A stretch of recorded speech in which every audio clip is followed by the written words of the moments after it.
As Zhang Jiming fell from the mixing console in the recording studio, his left hand was clenched around a master tape.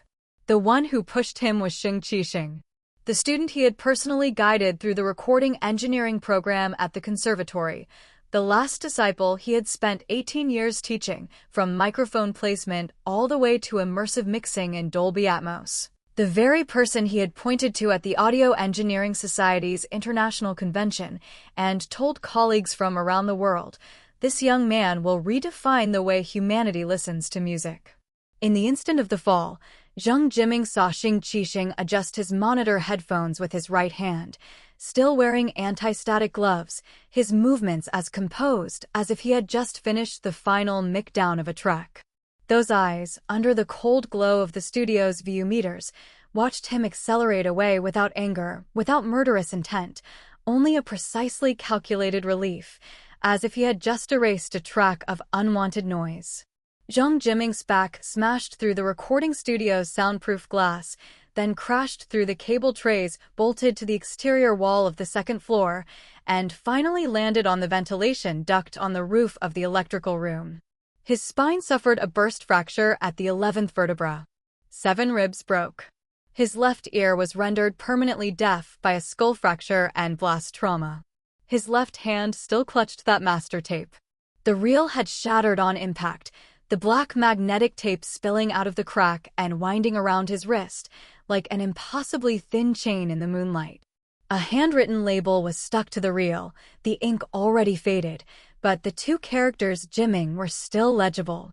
That was the very first master tape he had ever used, 40 years ago, when he was an intern at Abbey Road Studios in London, Ampex 456, back then the finest open reel tape in the world, capable of capturing every subtle frequency change from 20 Hz to 20 kHz. He had kept it for most of his life, using it to record countless brilliant musicians, from the principal flutist of a symphony orchestra to an old folk artist playing the eru in a Beijing alley.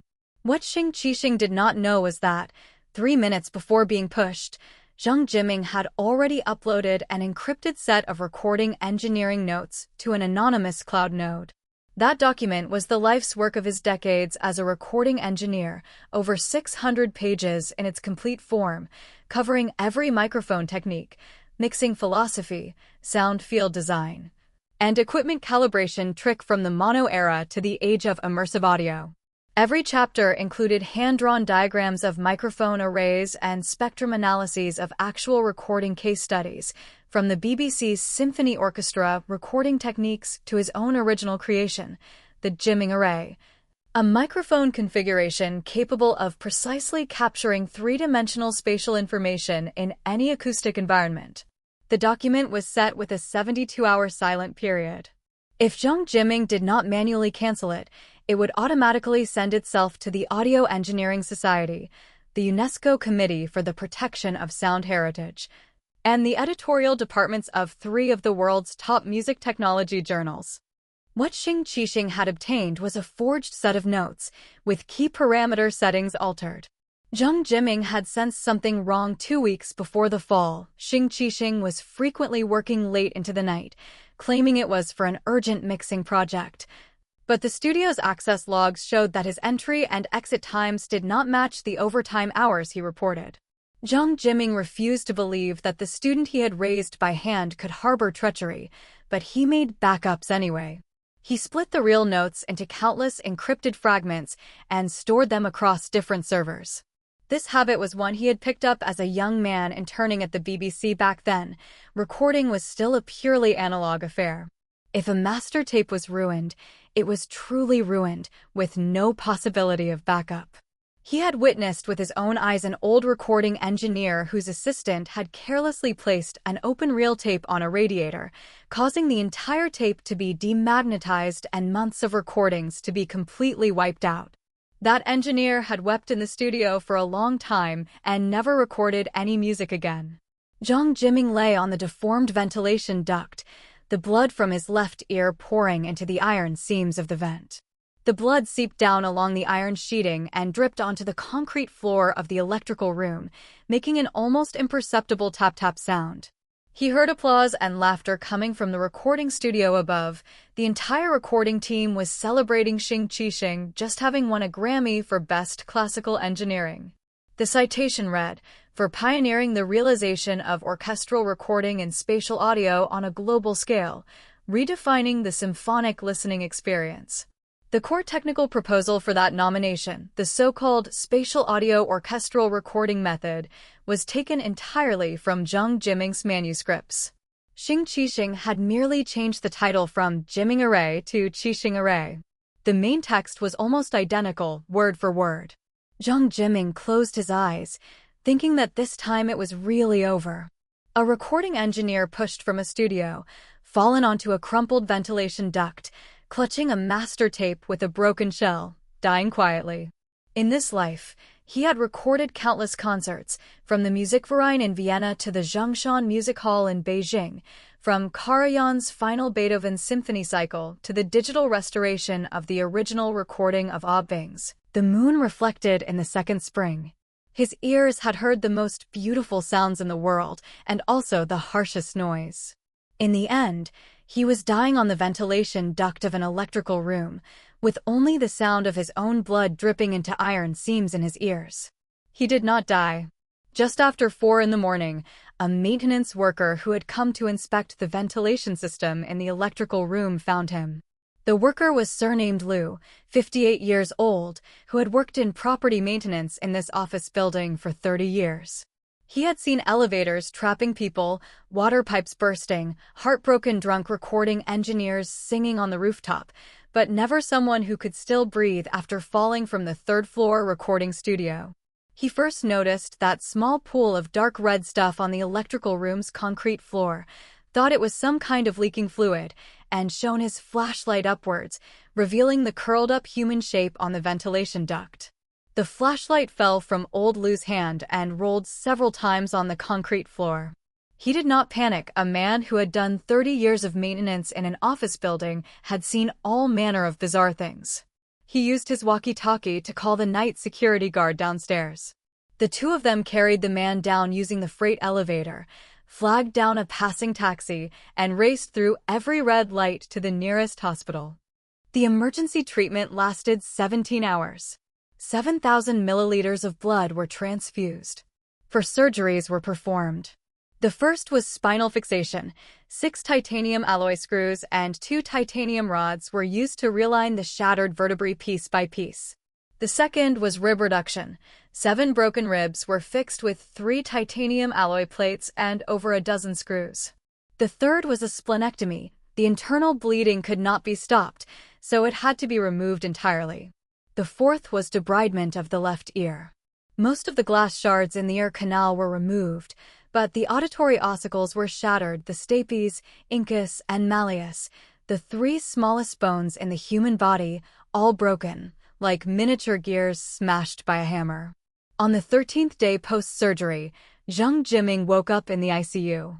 The world on his left side was absolute silence. With his right ear, he heard the beeping of the heart monitor.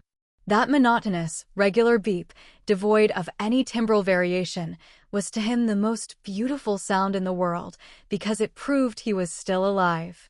He borrowed a nurse's phone and dialed a number.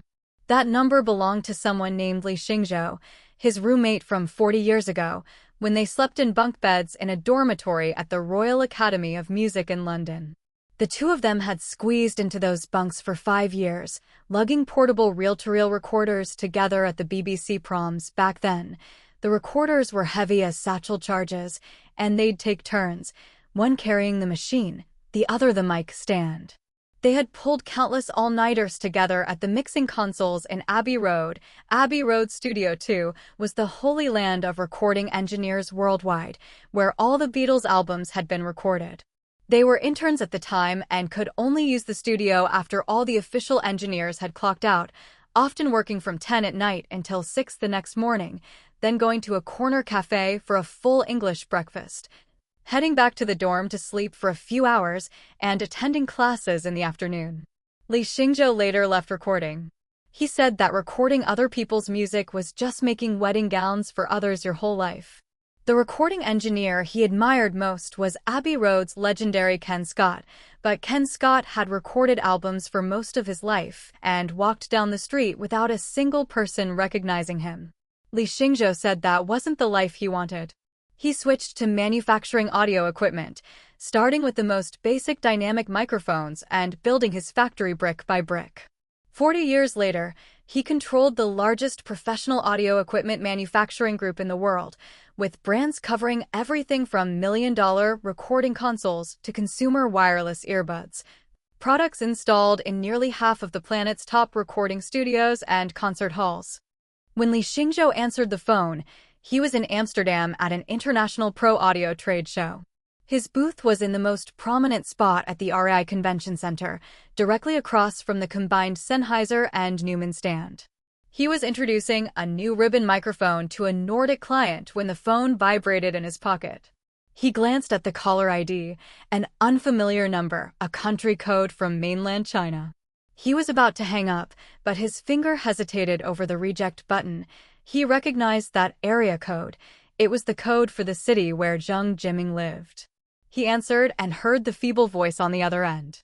It was as if a bucket of ice water had been poured over him from head to toe. He set down the new product spec sheet in his hand, stood up, and walked to the floor-to-ceiling window of the booth. Outside was an Amsterdam canal in early winter, thin ice on the water reflecting the gray sky, a few wild ducks swimming in the gaps between the ice. He was silent for a moment, then spoke into the phone. His voice kept very low, but every word seemed forced out from the deepest part of his chest. "I'm sending my private jet to get you." From this moment on, the man named Zhang Jiming no longer exists in this world. Zhang Jiming was transferred under an assumed name to a rehabilitation hospital in an ancient town in Fujian. The town was famous for guqin making, its streets filled with luthier workshops and guqin schools, the air carrying the unique fragrance of old fir wood and raw lacquer. The rehab hospital was at the deepest part of the town, a converted old Fujian-style mansion, with a 100-year-old well in the courtyard and a colossal banyan tree. The banyan's aerial roots hung down from the branches like a curtain, shading the courtyard into a cool, quiet haven. He lay there for almost a year.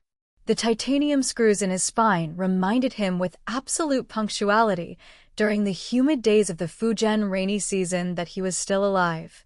Before each rainfall, the bone tissue around the screws would generate a dull, sour swelling sensation, as if something were slowly tightening inside the marrow of his bones.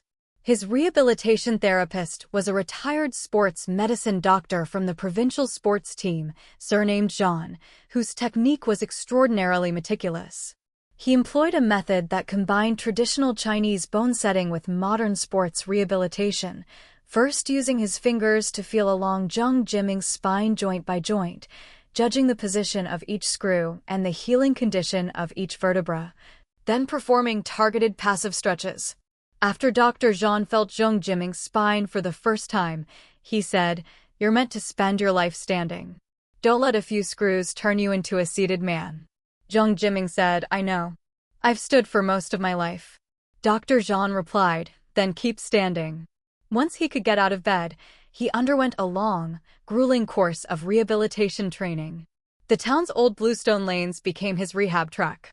Every day, leaning on a bamboo cane, he walked along the river, from the rehab hospital to the stone arch bridge at the town center, and then back again. At first, he could only manage a few hundred meters, then a kilometer, then 3.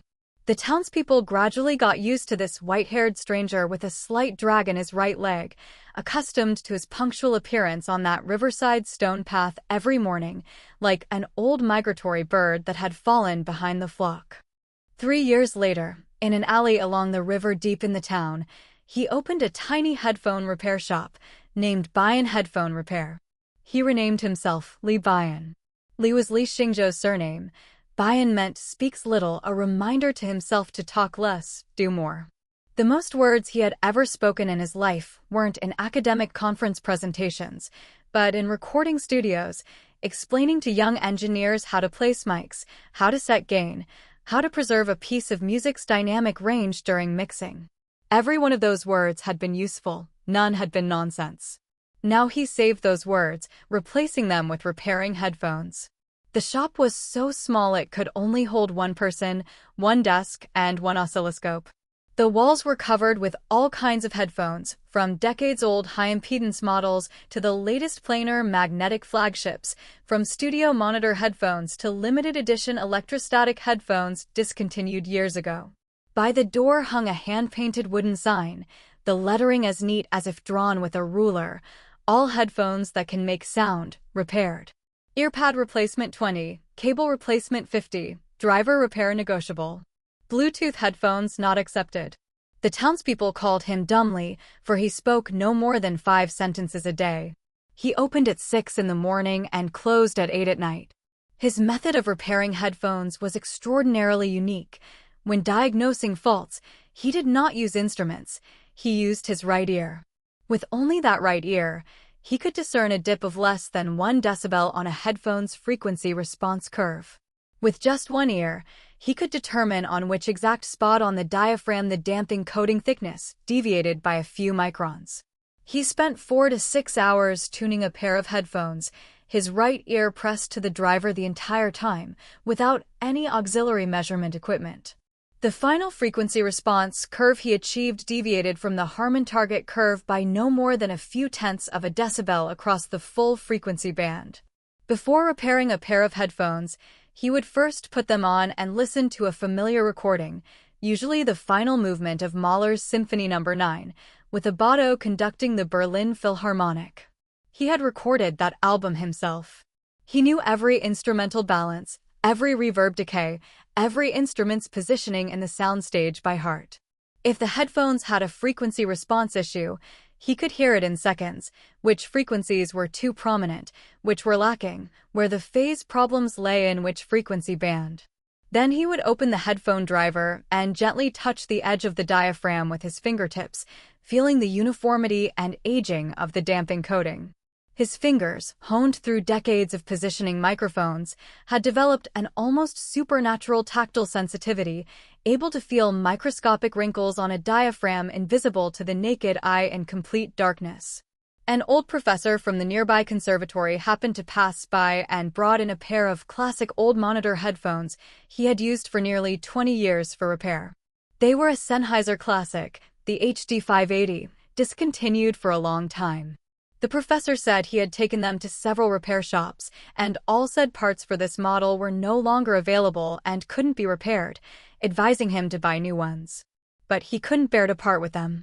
They had been with him for nearly 20 years.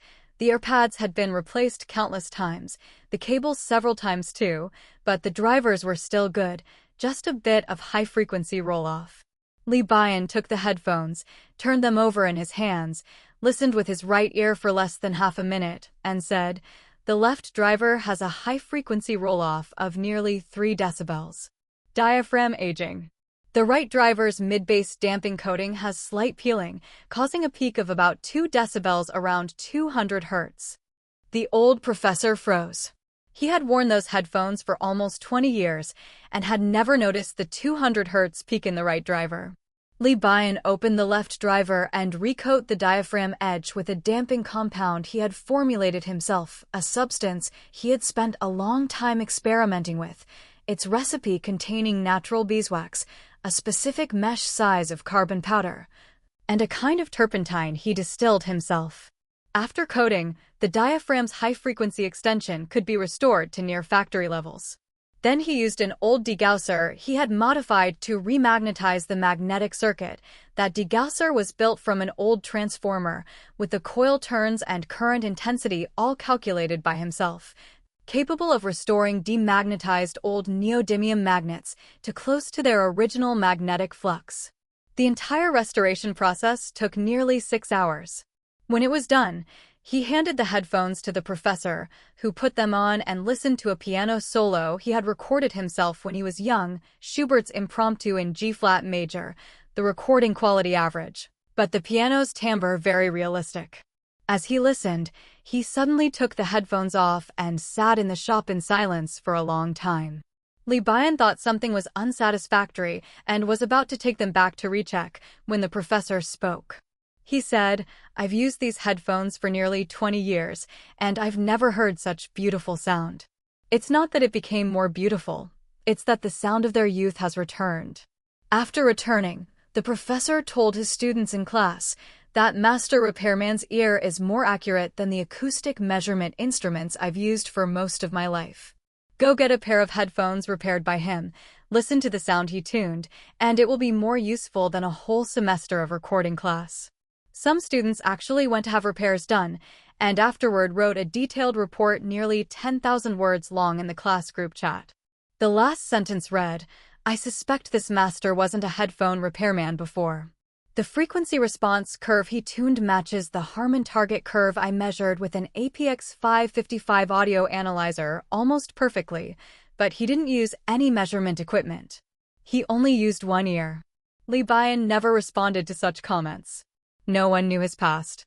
And no one noticed that, in the gaps between repairing headphones, during those dozens of minutes waiting for damping compound to dry, waiting for the degausser to finish remagnetizing, waiting for the headphones to be reassembled for the final listening test, he was recording in his ledger a complete set of recording acoustics design blueprints, using an extremely precise symbolic system. Those symbols looked like frequency response curves, but weren't quite, like microphone array diagrams but more complex. He had invented his own shorthand, using various shapes and numbers to represent different sound field parameters, a triangle for the AB technique, a triangle with a dot inside for ORTF, a pentagon for his own original, jimming array. Over 3 years, the ledgers piled up into dozens of volumes, each wrapped in moisture-proof oil paper and locked inside a fireproof safe in the shop's attic. The safe's combination was his employee number from his internship at Abbey Road, that string of digits he had used for most of his life, from intern badge to certified engineer certificate to chief recording engineer appointment letter. On every single document. Only 3 people knew the connection between those digits and him, himself, Li Xingzhou, and one other person he had thought was dead. The old radio in the shop was his only window to the outside world. That radio was his own modification. The casing was from a decades-old Red Lantern brand tube radio, but he had replaced the internal amplification circuit and speaker driver. He tuned the radio's frequency response to an extremely flat, monitor-like profile, with no coloration whatsoever, the sound coming out as clean as near-field studio monitors. Every afternoon while repairing headphones, he kept it on, tuned to a classical music station.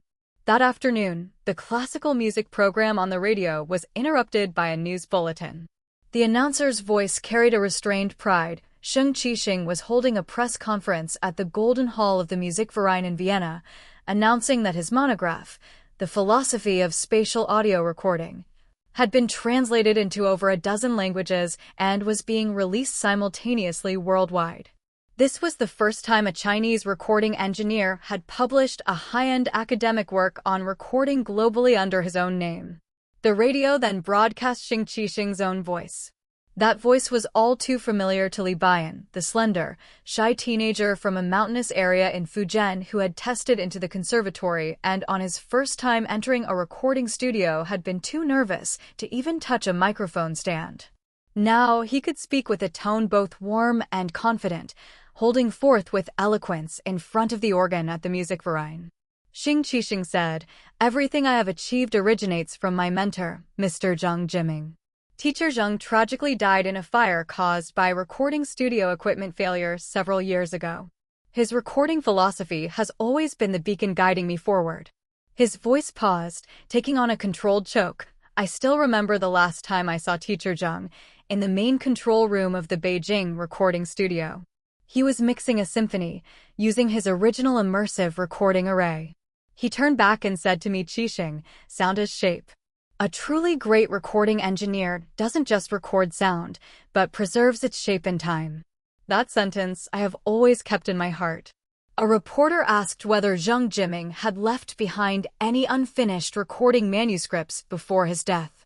Sheng Qixing's voice lowered slightly, taking on a carefully controlled restraint and regret. In his later years, Teacher Zhang's hearing declined very severely. His left ear was essentially deaf. For a recording engineer, This is a fatal blow. He left almost no complete recording notes in his later years. Many precious thoughts departed with him. This is also the regret of all his students. Li Bian was in the middle of repairing a pair of vintage electrostatic headphones. They were a classic Stax model, the State Route 007, with a diaphragm only a few microns thick and a gap between the gold-plated stators of less than half a millimeter. On the radio, the moment Xing Qixing said the words, his left ear was essentially deaf. The screwdriver in Li Bian's hand lightly tapped against the driver's stator, emitting an almost imperceptible, crisp sound. He set the screwdriver down, held his left hand up to the light and looked at it. That hand, covered in thick calluses from decades of riding faders, still held the screwdriver as steady as a Swiss CNC machine. He wrote a string of symbols in his ledger, stood up, and stretched his stiff spine. Fujian's rainy season had just passed, but the air humidity was still high, and the titanium screws in his spine always ached dully in this kind of weather. He pulled an old cell phone from deep inside a drawer and dialed a number. A young man's voice answered, carrying a southern Fujian accent. "Uncle Li, I've checked all the overseas royalty income streams for Xing Qixing. He sold the foreign rights to the philosophy of spatial audio recording to over a dozen countries, with a contract total exceeding several million euros. That doesn't even include the subsequent adaptation rights for audiovisual products and exclusive streaming platform licensing fees." I did a comparison. The textual description of the orchestral immersive audio recording array in his book is highly consistent with the manuscript content that Mr. Zheng Jiming presented in internal lectures during his lifetime. Especially the core parameter, the spacing and angle ratio of the microphone array. This parameter cannot be found in any publicly available literature on recording acoustics. Only Zheng Jiming has ever used it. The young man was named Lu Wensheng, the son of old Lu, the maintenance worker who had saved Zheng Jiming years ago. He had grown up following his father around the office building and possessed an innate sensitivity to all things electronic. He was studying recording engineering at the Shanghai Conservatory of Music and spent all his spare time in the school's recording studios and audio labs. He was Li Bian's only ally in this ancient town. A headphone repairman and an undergraduate recording engineering major, their partnership was unexpectedly effective. Li Bian was silent for a moment. He reassembled the electrostatic headphone drivers he had just repaired, put the headphones on to test them, and listened carefully with his right ear to that final movement of Mahler's Ninth Symphony conducted by Abato. Inside the headphones, the string section, at its softest dynamic, produced an extremely subtle, silk-like friction sound. That sound was so faint it was almost inaudible, but he could hear it, the ultra-high-frequency overtones produced when horsehair slides across strings, a detail that ordinary headphones simply could not reproduce. That microphone array's spacing and angle ratio, I spent nearly 20 years figuring it out.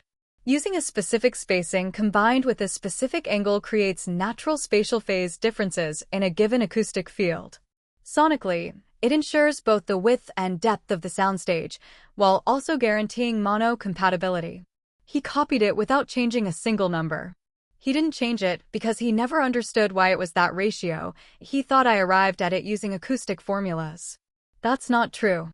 I found it in Abbey Road Studio 2, moving mic stands I don't know how many times, recording countless takes, and listening with my ears over and over again. Lu Wensheng was quiet on the other end for a few seconds.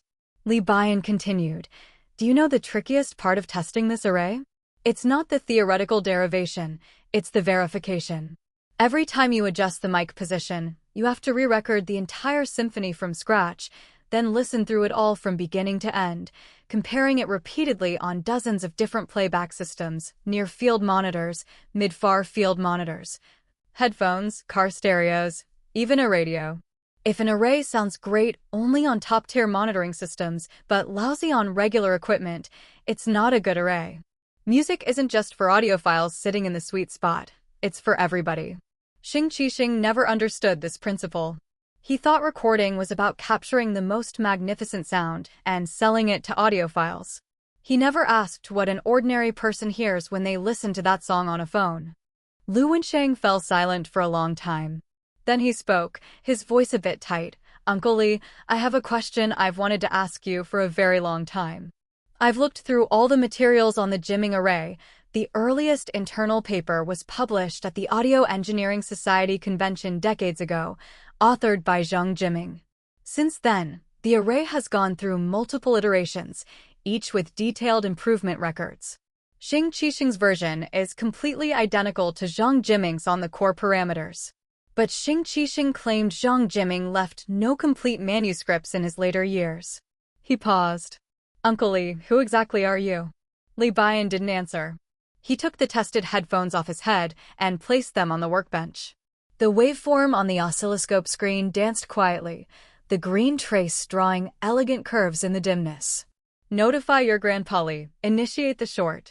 He's been waiting for this day for a long time. Also, anonymously send the comparison report between the philosophy of spatial audio recording and Zhang Jiming's original manuscripts to the Audio Engineering Society, the IFPI, and the editorial board of the Journal of the Audio Engineering Society.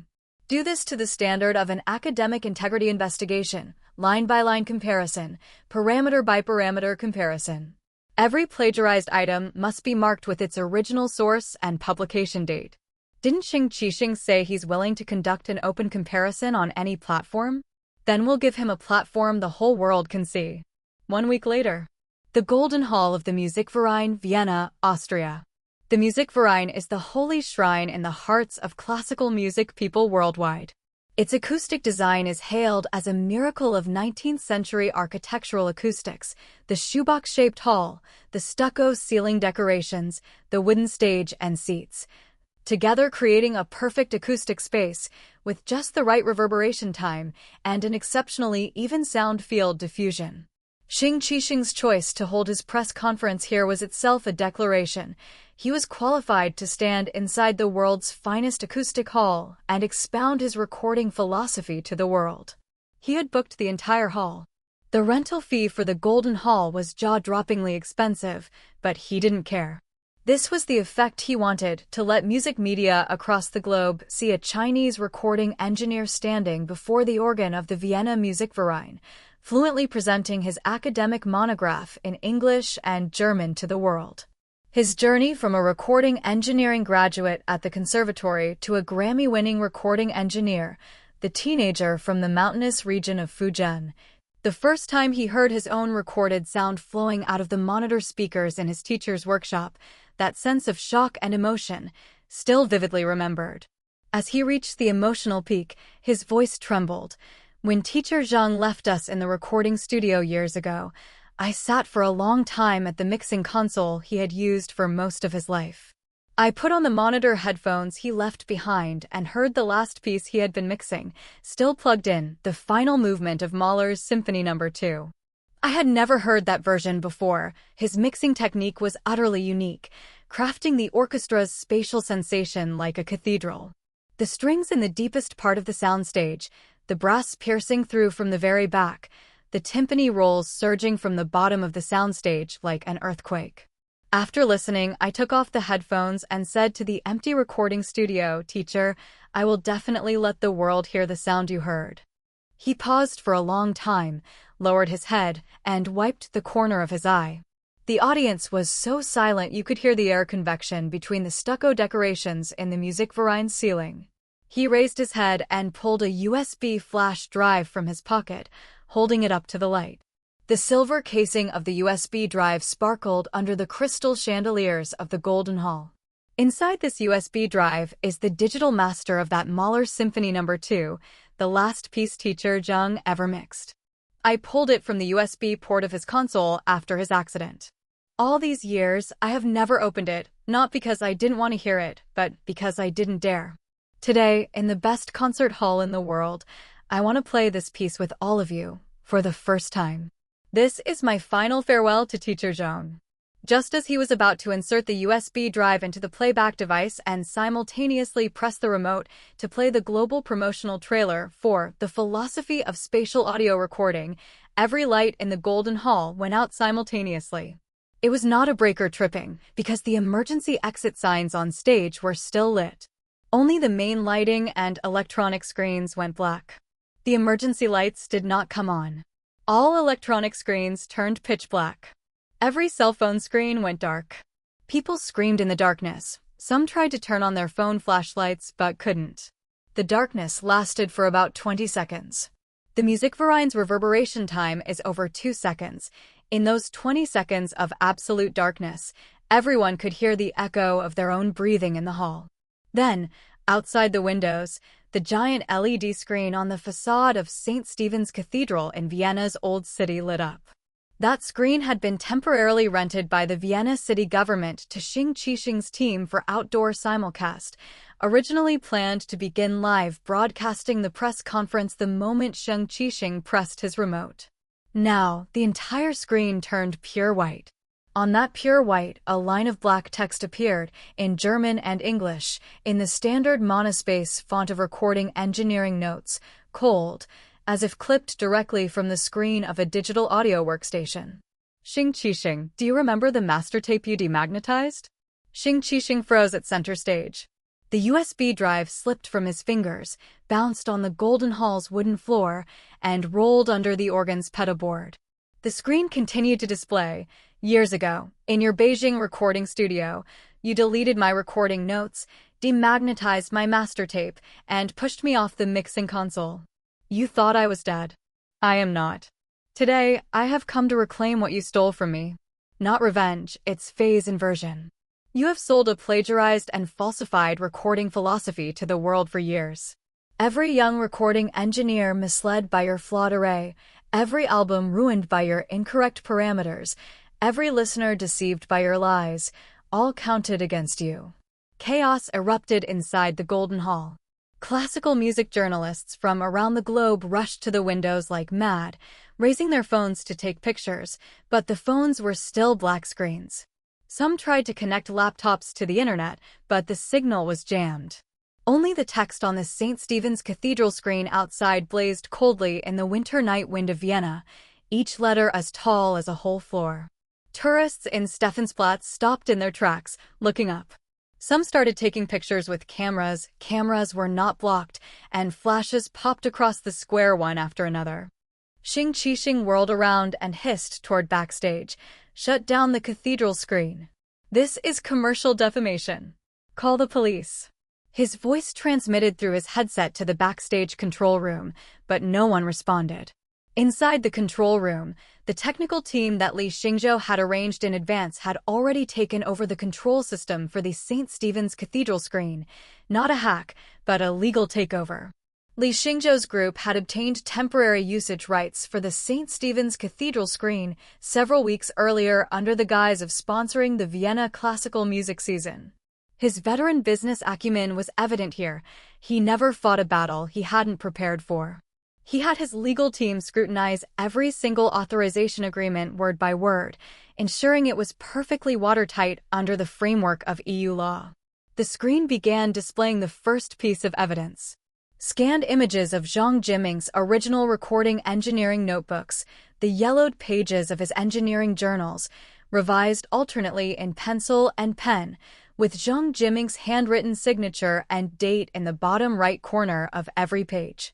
The earliest pages were dated nearly 20 years ago, recording the original notes from his first attempt to use his original immersive audio recording array to capture the London Symphony Orchestra in Abbey Road Studio 2.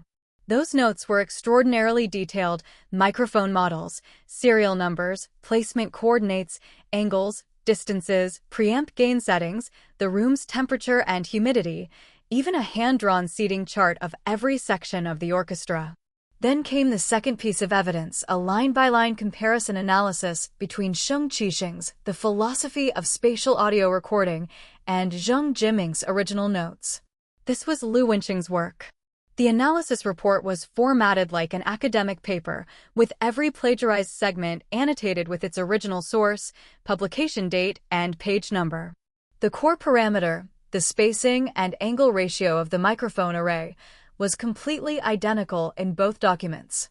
But Xing Qixing's version contained one extra sentence: this array is suitable for any acoustic environment.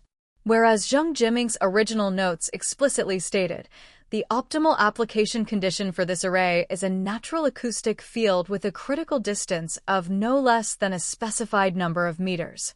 When used in a field with an insufficient critical distance, specific parameters must be adjusted, otherwise comb filtering effects will occur. Then came the third piece of evidence, an audio recording. Xing Qixing's own voice. The recording was made in a very private setting. You could hear the low-frequency hum of a mixing console's fan in the background and the occasional mouse click. Xing Qixing was on a phone call, his tone carrying suppressed excitement and nervousness. "I've got all the core parameters of the jimming array. I used my phone to photograph teacher Zhong's notebooks while he was in the restroom, hundreds of pages, not a single page missed. His hearing in his left ear has really degraded lately. I've told him he needs to get regular hearing tests, but he hasn't had the time." A recording engineer with one deaf ear can't even pinpoint a stereo soundstage accurately. How can he still mix? He won't notice.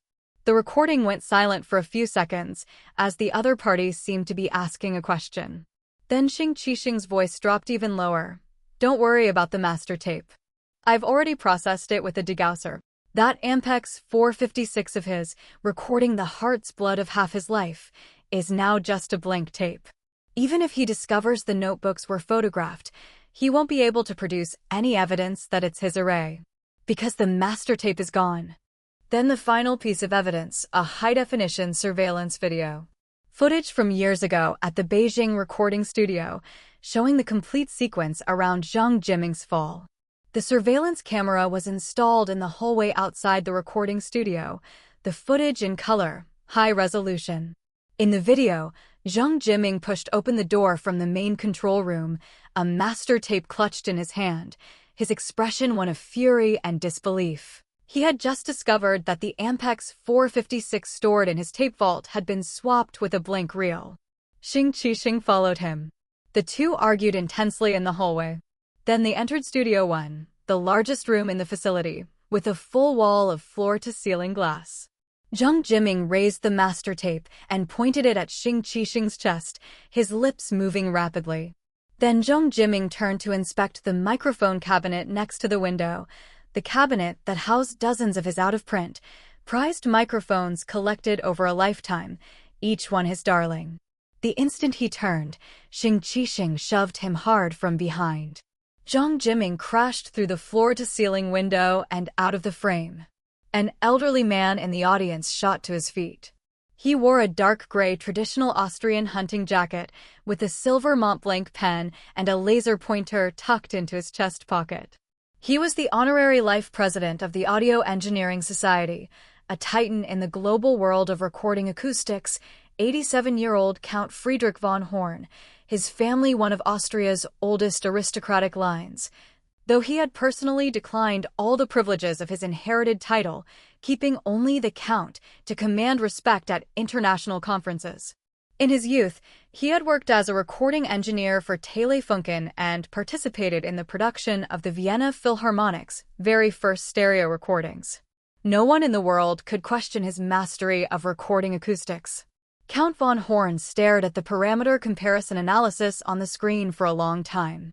His eyes had long since aged and required reading glasses to see details, but his ears remained exquisitely sensitive, the only legacy left to him by his decades as a recording engineer. When he had finally finished reading, he removed his glasses, turned to face Xing Qixing on the stage, and spoke. His voice was old but projected with full authority, every word amplified with crystal clarity by the perfect acoustics of the Golden Hall. "Herr Sheng, the core parameters in your book regarding the orchestral immersive audio microphone array. That spacing and angle ratio, I witnessed Mr. Zhang Jiming tuning it with my own eyes in his recording studio during a visit to Beijing many years ago. At that time, he invited me to listen to a passage from Mahler's Symphony No. 2 recorded using that array. The depth of the soundstage in that recording was the closest to a real concert hall of any symphonic recording I have ever heard. He told me it was an exclusive array he had spent nearly 20 years perfecting, and that he was the only person in the world who knew the complete parameters. In your book, there is not a single citation for it. You do not even mention his name in your references." Count von Horn paused, folding his reading glasses and putting them into his pocket. Then he looked directly into Xing Qixing's eyes and uttered, slowly and clearly, one sentence. This sentence was later quoted as the headline of Gramophone magazine's cover story, Ein Aufnahmeleiter ohne Ohren ist wie ein Maler ohne Augen. A recording engineer without ears is like a painter without eyes. Xing Qixing, I have read your book. Your prose is gorgeous, your theoretical derivations are rigorous, but your sound is wrong. Recording is not mathematics. Recording is done with the ears. Mr. Zhang Jiming, with one deaf ear, heard details that you, with two perfectly functioning ears, missed.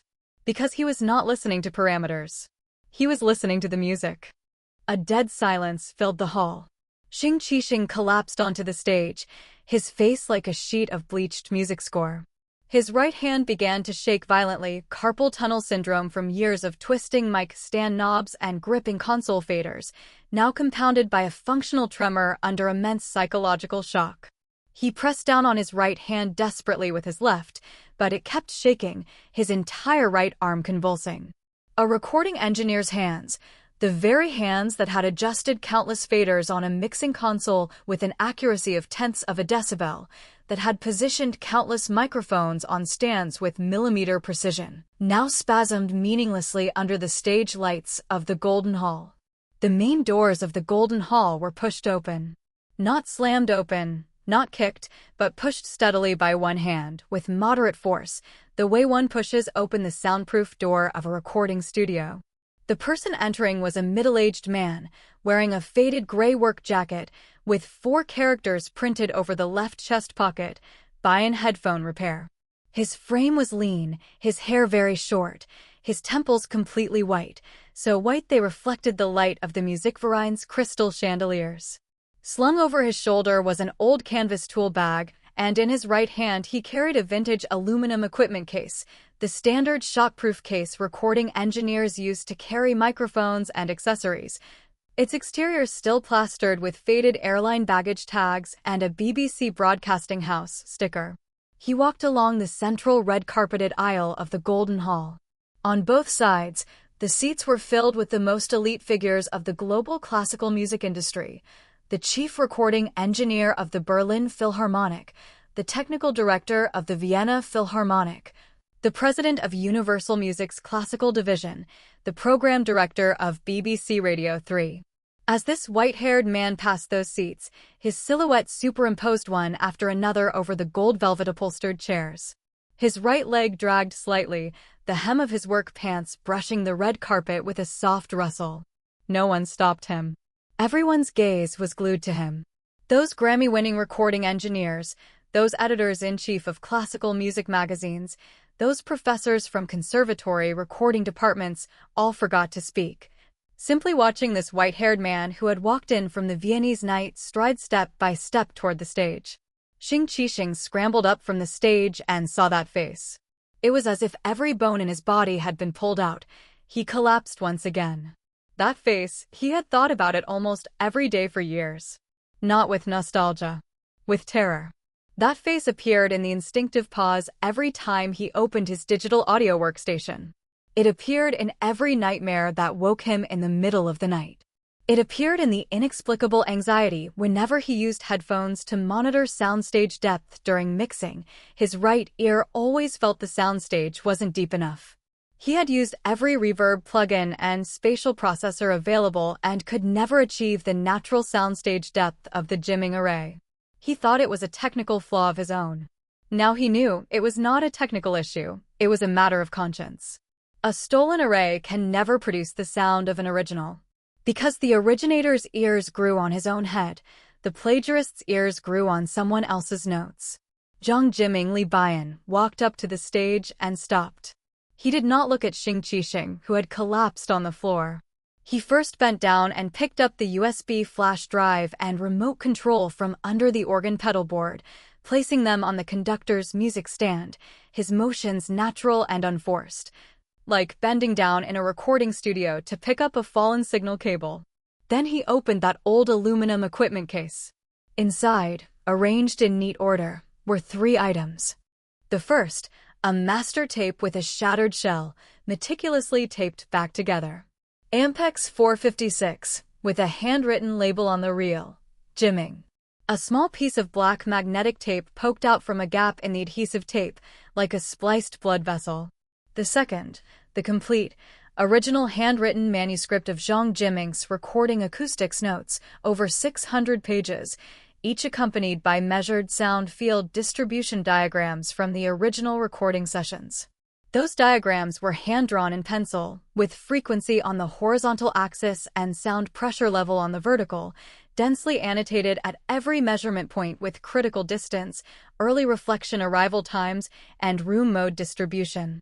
The third, a copy of Xing Qixing's publicly published The Philosophy of Spatial Audio Recording. He flipped both manuscripts simultaneously to the section on the orchestral immersive audio recording array. Using an old analog sound pressure level meter, a vintage Brule and Jayer pointer type, extremely precise, which had followed him for most of his life, its housing paint worn down to a patchy mess, he pointed at the two numbers in the core parameter table: microphone array spacing and microphone pair angle. This ratio took me nearly 20 years. I don't even remember how many times I moved mic stands and recorded the London Symphony Orchestra in Abbey Road Studio 2. He copied my numbers without changing a single digit. But he wrote the applicable acoustic conditions wrong. What I wrote was natural acoustic field with a critical distance of no less than a specified number of meters. He changed it to applicable to any acoustic field. Because he had never actually tested this parameter in any acoustic field whatsoever, he fundamentally did not know that using this array in a field with an insufficient critical distance produces comb filtering. Do you know what comb filtering is? Certain frequencies are canceled out, others are boosted. It sounds like the audio has been raked by a comb. Ordinary listeners can't pinpoint exactly what's wrong, but they feel the sound is uncomfortable, unnatural. You copied my data, but you didn't copy the acoustic fields I measured. You didn't stand in the recording studios I stood in during those countless pre-dawn hours, didn't listen to how awful your own recordings sounded in a room where the critical distance was inadequate. He pulled a portable recorder from his tool bag and placed it on the mixing console. The recorder's casing was old, the markings on its buttons worn off, its body wrapped with a strip of medical tape. He pressed play. The sound of a recording studio's ambient background flowed from the recorder's tiny speaker. It was the final lecture on microphone array calibration that Zhang Jimming had recorded in the studio, just a few days before the fall. In the recording, Zhang Jimming was explaining the core technical essentials of the Jimming array to a few young engineers, his voice carrying that uniquely Beijinger blend of ease and humor.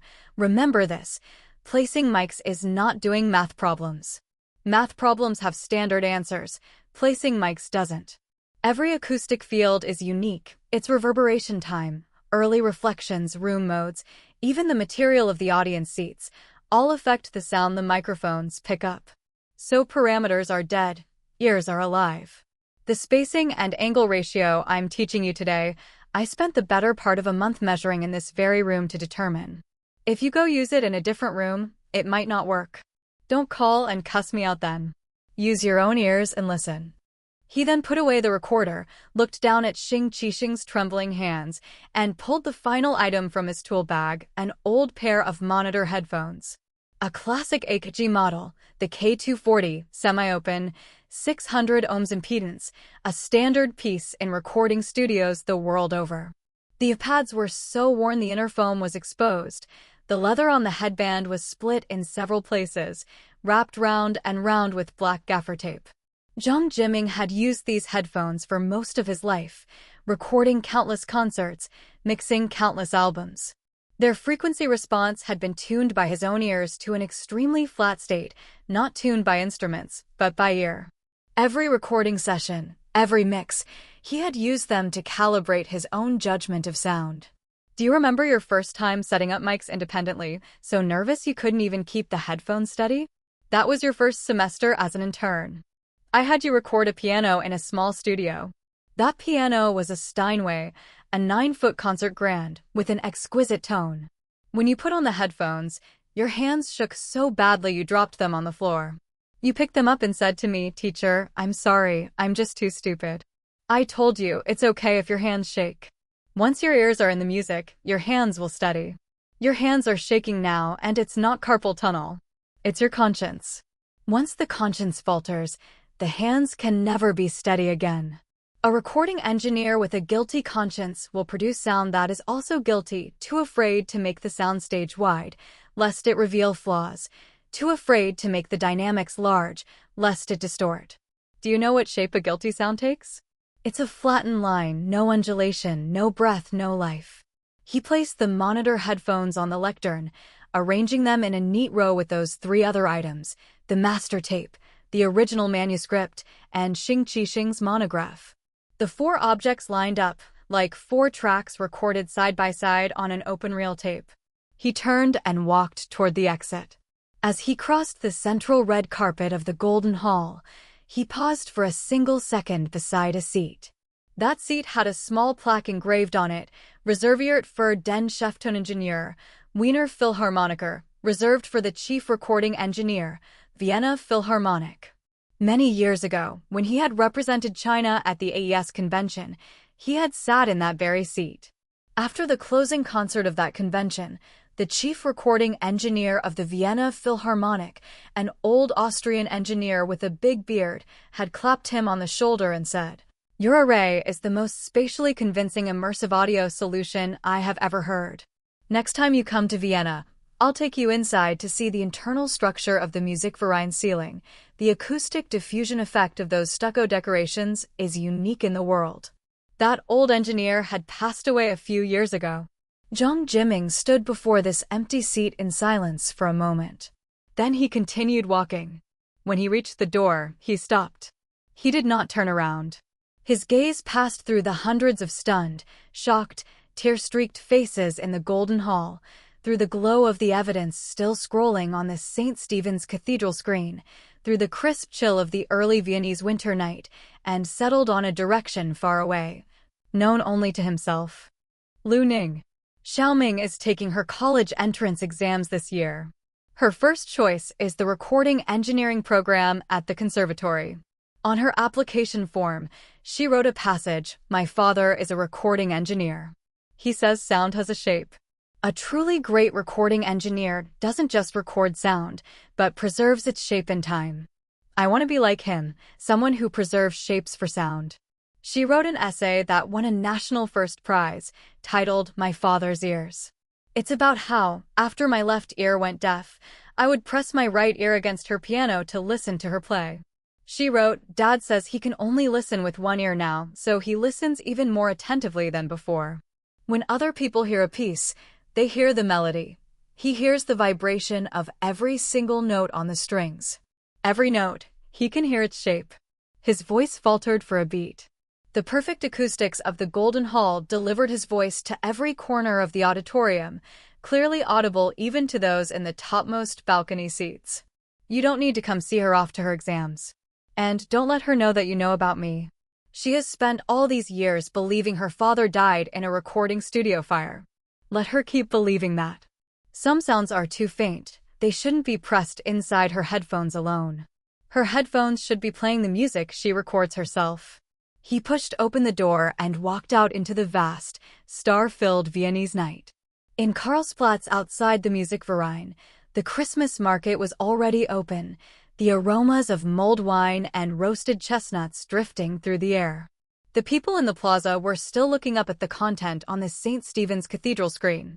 No one noticed this middle-aged man in a gray work jacket, his hair all white, passing silently through their midst. He had said Xiaoming. Zhang Xiaoming, his daughter. She had been in her first year of middle school when he fell from that building. She had inherited her father's sensitivity to sound, able from a young age to pick out an out-of-tune violin or an unstable airflow from a woodwind in a full symphony orchestra. When she was 3, she entered a recording studio for the first time. Zhang Jiming lifted her up in front of the mixing console. She wore those oversized K240 headphones and listened to a pipa solo her father had recorded. She listened for a long time, then took the headphones off and said seriously something that Zhang Jiming would never forget for the rest of his life. "Daddy, was the person playing the pipa on the left side?" Zhang Jiming froze. That piece had indeed been recorded with the pipa positioned slightly to the left of center in the soundstage. A small child should not have been able to discern the detail. He crouched down and looked into his daughter's eyes and said, "Xiao Ming, if you don't study recording when you grow up, you'll have wasted the years God gave you." She did not know her father was still alive. She did not know that the anonymously mailed recording notes she received every month, written in pencil on the back of music manuscript paper, the handwriting so neat it looked engraved, each page correcting her frequency assessment errors from her recording assignments and annotating the correct auditory perception and reference frequencies in blue pencil, all came from her father. She had bound these notes into a volume and flipped through them every night after practicing piano. On the title page of the notes, she had written a line in pencil, "Thank you, anonymous teacher." That line had been erased and rewritten multiple times, evolving from crooked pencil strokes into neat penmanship, then from pen into carefully brushed calligraphy. After entering university, she had specifically taken up calligraphy, just to make the writing on the title page of those anonymous notes a little more beautiful. Almost simultaneously with Zhang Jiming's departure from the Golden Hall, the global professional recording community was utterly detonated by the news in the following hours. The content on the St. Stephen's Cathedral screen, photographed by countless onlookers, spread exponentially across social media. The very first post was by an American audio engineer who was in Vienna shooting a documentary, his caption reading, "What the hell is happening at the Musikverein?" The attached photo showed that line of black text on St. Stephen's Cathedral, "Xing Qi Xing. Do you remember the master tape you demagnetized?"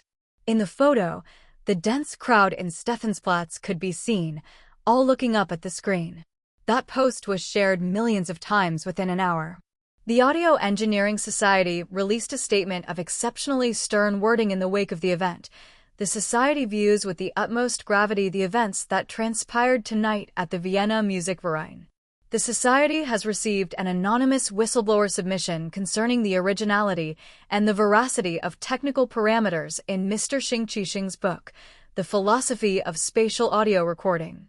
The Society's Ethics Committee will convene an emergency meeting tomorrow to initiate a comprehensive review of all academic output published by Mr. Xing Qixing. We note that the submission contains the original recording engineering manuscript of Mr. Zhang Jiming and a detailed technical comparison report. Should the authenticity of these materials be confirmed, then the global recording engineering community owes Mr. Zhang Jiming an apology.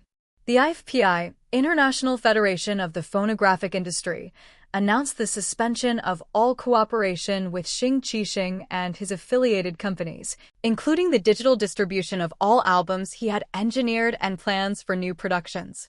The Grammy Awards Review Committee announced it would re-examine the nomination materials for all Grammy Awards won by Xing Qixing, with a particular focus on the originality of the technical proposal for the Best Classical Engineering Award. Multiple multinational record labels announced the suspension of their partnerships with Xing Qixing's audio equipment company. The Vienna Philharmonic announced the cancellation of all its recording plans for the next season, for which Xing Qixing had been scheduled as recording director. Xing Qixing was taken from the Golden Hall by Austrian police. As he was escorted into the police vehicle, he wore a crumpled black tuxedo, his bow tie askew, his right hand still trembling slightly.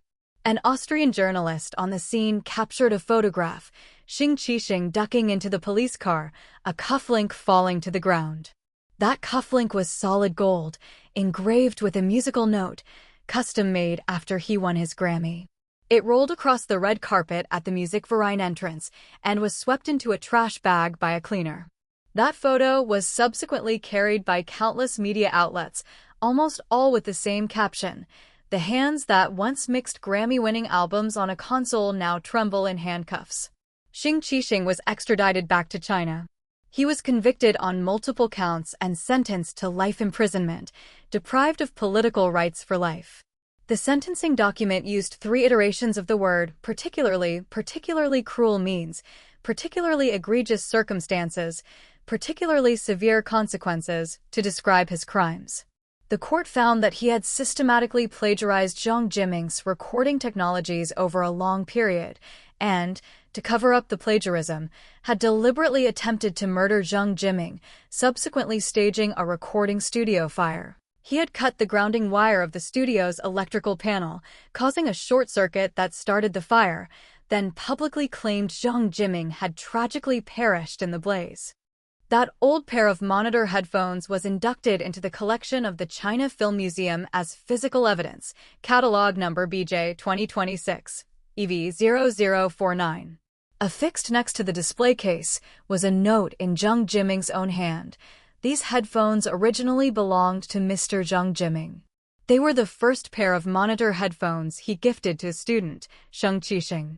Sheng Qixing was subsequently convicted by a court of law for plagiarizing his mentor's recording technologies and attempting to murder his mentor. These headphones have been acquired by our museum as key evidence. Recording is like character, technique can be taught, but ethics of the ear cannot be passed on by rote. Zhang Jiming did not attend the trial. In his capacity as specially appointed expert advisor to the China Audio Video and Digital Publishing Association, he entered Sheng Qixing's audio equipment company to preside over its technical restructuring. The day he walked into the company's lab, all the testing equipment came to a halt. The audio analyzers, oscilloscopes, the anechoic chamber, the listening evaluation rooms, all fell as silent as a house full of stones. Those old colleagues who had followed him for years, those old comrades who had watched him being taken away by the ambulance and then were told he had died in the fire, all stood in the lab corridor, dressed in spotlessly clean white lab coats, lined up in a row. No one spoke. The technical director, Old Fong, placed a printed summary sheet of product technical parameters in front of Zhang Jiming. The cover page listed the core technical specifications of all products under Sheng Qixing's brand, most of them marked independently developed. Old Fong said, "Mr. Zhang, these specifications, how should we handle them?" Zhang Jiming picked up the summary sheet and glanced at it. He was silent for a moment, then placed it on the workbench and, using a red pen, wrote 2 characters next to every independently developed to be verified. His handwriting in red was just as neat as his handwriting in black. He put down the red pen and said, "Technology itself is not guilty. What's guilty is the person who stole it. Remeasure the core parameters of every product. Compare the actual measured data against the data in my original notebooks. What matches is real. What doesn't is false." He extracted all the recording arrays and acoustic design blueprints that Sheng Qixing had plagiarized and infused them into a new institution, the Guiming Acoustics Laboratory. The name Guiming came from a homophone of Jiming and also evoked an ancient phrase meaning returning to the music of nature, sounding in harmony with humanity.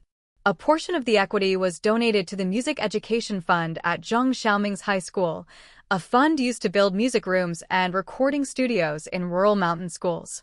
All remaining technical blueprints and acoustic design parameters were open-sourced, to be freely shared with all public recording institutions and educational units globally. The only condition: any recording engineer who uses these technologies must, in the future, teach them for free to the next recording engineer. Zhang Jiming called this stipulation the phase inversion clause. He said that 2 sounds with opposite phases, when summed, cancel each other out and become silence. The transmission of goodwill must not be phase inverted. If it becomes inverted, it's no longer goodwill, it's noise. Later, the Guiming Charitable Fund was launched with an initial scale of several billion, all derived from the profits Li Xingzhou made from shorting Sheng Qixing's company. Li Xingzhou executed this maneuver with the speed of a starving hawk. He had begun heavily shorting the stock of Sheng Qixing's audio equipment company a day before the scandal broke. The chain reaction in the global pro-audio market was even more violent than he had anticipated. Sheng Qixing's company saw its market value wiped out to zero within a handful of trading days. Li Xingzhou closed his positions with near-perfect timing, channeling all profits into the fund. At the fund's launch ceremony, Li Xingzhou said only one sentence: "I sell audio equipment. This is the most valuable batch of goods I've ever sold." The audience below was made up entirely of people from the recording world. They did not applaud, but simply rose in silent unison and bowed deeply to the white-haired old man on the stage. The fund supported musicians and consumers victimized by piracy and substandard recording products, as well as independent recording engineers dedicated to recording technology innovation and grassroots music educators around the world. The very first beneficiary was a rural music teacher who had taught for decades in a remote mountainous region of the Southwest. His surname was he of the Nashi ethnic minority. In his youth, he had sung Nashi ancient music in the old town of Lijiang. Later, he returned to the mountains to teach, instructing children to sing folk songs and play the huqin. His only recording equipment was an old portable recorder, a model gifted to him many years ago by an ethnomusicologist who had come to the mountains to collect folk songs. It used magnetic tape, and the recordings it made were riddled with crackling electromagnetic interference and the wow and flutter of tape decay. Yet with this recorder, he had preserved decades of Nashi children's rhymes and folk songs, accumulating hundreds of tapes. Zhang Jiming and Li Xingzhou drove into the mountains themselves. The Land Rover jolted along the winding mountain roads for hours, transitioning from highway to provincial road, from provincial road to county road, from county road to a dirt track barely wide enough for a single car. Li Xingzhou drove. Zhang Jiming sat in the passenger seat, his right ear pressed against the window, listening to the world outside grow quieter and quieter, the city's traffic noise fading away, replaced by the roar of mountain wind through gorges, the tinkle of streams trickling through stones, and all manner of bird calls. He made out at least a dozen different bird species, though he could not name them. By the time they arrived at the school, it was nearly dusk. The school was perched halfway up the mountain, an old building of stone with a gray-tiled roof. Teacher, he was in the classroom giving the children a music lesson. He was playing an old Nashi fiddle, and the children sat circled around him on the ground, clapping and singing. Zhang Jiming stood outside the classroom and listened for a while. His left ear heard nothing. His right ear was pressed against the wooden window frame. A wooden window frame is an excellent conductor of sound vibrations, transmitting the sounds inside the classroom into his right ear. He heard Teacher He's fiddle. The timbre of that instrument was very distinctive, the resonator covered in yak hide, the sound rawer and more desolate than an ordinary arrow. He heard the mountain song the children were singing, an ancient Nashi nursery rhyme, its melody very simple, just 5 notes, but the harmonic effect produced by the children singing together was extraordinarily rich. Because each child's pitch and timbre was unique and combined, they formed a natural, unrepeatable polyphony. He sat for a very long time in that drafty music classroom, listening to Teacher He play a recording of the children singing folk songs on that old recorder. The sound quality emerging from the recorder was terrible, the high frequencies severely rolled off, the mid-bass muddy, the background filled with birdsong from outside the window and the rustle of wind through leaves. But he could hear it. Through all that noise and distortion, he could hear the purest intonation and emotion in the children's voices. Those most primitive, most authentic sounds, unadorned by any recording equipment. He closed his eyes and listened to the entire recording. Li Xingzhou stood in the doorway, his back to everyone, his shoulders trembling slightly. That recorder was the lowest-end model his own company had produced decades ago, long since discontinued. A man who had spent his life making high-end audio equipment, hearing his company's cheapest product having recorded decades of children singing in the deep mountains, he could not put that feeling into words. Zhang Jiming opened his eyes and said to the deeply wrinkled village music teacher, "Your recording equipment is no good. But your ears are correct. The children's voices are correct. Equipment can be fixed. Ears cannot be swapped." On the spot, he handwrote a list of supplies and a technical training plan. The paper was a blank page torn from a student's exercise book, the reverse side printed with a pinion practice grid. The pen was the old fountain pen he always carried. The list was long, ranging from professional-grade portable digital recorders to windshields to mic stands to monitor headphones, each item annotated with brand, model, and core specifications. The training plan was even more detailed. Every winter and summer break, the Guiming Acoustics Laboratory would send recording engineers into the mountains to teach teacher he and his students how to use professional recording equipment. Every summer break, they would select the 2 most outstanding students to go to Beijing and record an album of their own music in the professional studios of the Guiming Acoustics Laboratory. He signed it, Guiming Fund, Zhang Jiming. Teacher, he took the list written on the back of the pinyin grid and looked down at it for a very long time. The grid paper had yellowed and grown brittle. Zhang Jiming's fountain pen strokes bit deeply into the paper. His gaze slowly moved from the words on the list to the signature line.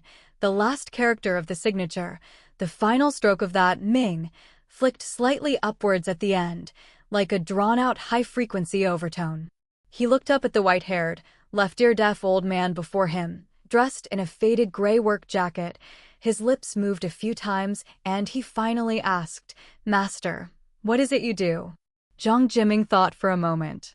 In front of him was the drafty stone classroom. Behind him was that old, hissing tape recorder. Outside the window lay the boundless mountains of the southwest. Mountain wind howled through the gorge, pouring into his left ear, that eternally silent left ear. With his right ear, he could hear the crackle of firewood burning in the classroom's hearth, the low-frequency roar of wind through the pines outside the window, and from some distant hillside, an untrained but very beautiful melody played by a shepherd boy on a leaf. He said a sentence that made Li Xingzhou, standing next to him, take off his sunglasses and turn away. Before, I was a man who listened to sounds. Now, I'm a man who fixes headphones. Later, that list written on the back of the pinyin grid was framed under glass and hung on the main wall of the renovated music classroom. The new classroom had been donated by the Guiming Fund, a fully wooden structure, its acoustic design personally overseen by the Guiming Acoustics Laboratory, the slope of the roof, the diffuser panels on the walls, the raised floor beneath. All precisely calculated for acoustics, ensuring that any sound recorded inside would have natural reverberation and an even sound field. Next to the framed list hung a pair of professional monitor headphones, personally tuned and gifted by Zhang Jiming to teacher he. Attached to the headphones was a handwritten label, record the sounds you want to record. Zhang Jiming. Among teacher he's later students, some were admitted to the Central Conservatory of Music, some became inheritors of Nashi folk songs as intangible cultural heritage, and some returned to the mountains to take over from teacher he as the new music teacher. Each of them hung a photograph in their own classroom, a white-haired old man sitting in a drafty stone classroom, one eye closed, his other ear pressed to the wooden window frame, listening to the children inside singing. The photo had been taken by Li Xingzhou on his phone. The composition was far from professional, the lighting dim, but the expression on every face was luminous. Many more years passed. Zhang Jiming's hair turned completely white as the blank leader tape on an open reel with no signal recorded on it. His left ear remained deaf, but with what faint hearing remained in his right ear, he could still discern the most subtle frequency variations, the final fortune bequeathed to him by his lifelong career in recording. Like an old analog mixing console with a shattered casing, yet its core components still in operation. He no longer repaired headphones by hand, concentrating his energy on training the next generation of recording engineers. Every year on the winter solstice, he would return to the ancient town and stand for a while in front of the old shop, now converted into the Guiming Headphone Repair Memorial. By the door still hung that hand-painted wooden sign, and in its corner was a line of tiny script, "Headphones broken can be fixed. Ears, once broken, cannot be repaired." That line was something Li Xingzhou had said. Once, a reporter interviewed him, asking how he evaluated Zhang Jiming. He thought for a moment and said, in his life, he's fixed countless headphones, but he couldn't fix his own ear. So what he was fixing wasn't headphones. It was sound. On the winter solstice of that year, the memorial was packed with visitors. There were audiophiles from all over the country, students from conservatory recording departments, recording engineers who had flown back from abroad specifically for the visit. Zhang Jiming blended into the crowd, wearing a plain gray work jacket and his reading glasses.